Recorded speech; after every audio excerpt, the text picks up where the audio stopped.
নরসিংদীতে কলার বাণিজ্যিক চাষ বহুদিন ধরে হলেও পাশের জেলা নারায়ণগঞ্জে তেমন দেখা যায়নি, তবে সেই চিত্র বদলাতে শুরু করেছে। রূপগঞ্জে কৃষকদের নিয়ে পরীক্ষামূলকভাবে শুরু হয়েছে বাণিজ্যিক কলা চাষ। সফল হলে এটি স্থানীয় কৃষিতে নতুন সম্ভাবনার দুয়ার খুলবে বলে মনে করছে কৃষি বিভাগ।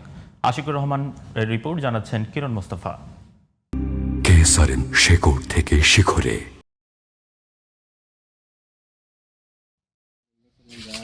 নরসিংদীর পার্শ্ববর্তী উপজেলা হলেও এতদিন বাণিজ্যিকভাবে কলা চাষের তেমন প্রচলন ছিল না রূপগঞ্জে।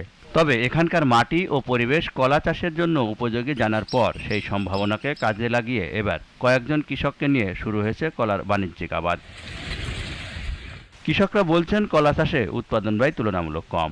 একবার চারা রোপণ করলে টানা প্রায় 2 বছর ফলন পাওয়া যায়। পাশাপাশি রোগবালাইও তুলনামূলক কম হওয়ায় অল্প পুঁজিতে লাভের সুযোগও বেশি। এই এলাকায় কলার চাষ করে, এই জন্য আমিও চিন্তা ভাবনা করছি যে আমাদের এলাকা দিয়ে কলার চাষ করতে পারি কিনা। এই উদ্যোগে আমি কলা বাগান করছি। এতে খরচ কম, আর একবার লাগালে 2 বছর খাওয়া যায়।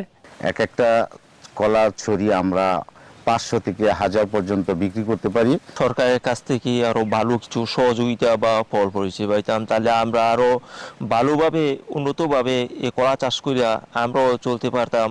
কৃষকদের নিয়মিত পরামর্শ ও প্রয়োজনীয় উপকরণ দিয়ে সহযোগিতার কথা জানান উপজেলা কৃষি কর্মকর্তা।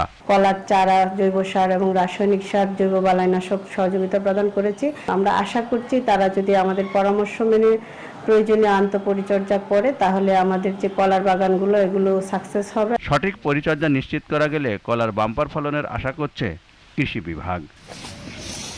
কিরণ মোস্তফা, জিটিভি নিউজ।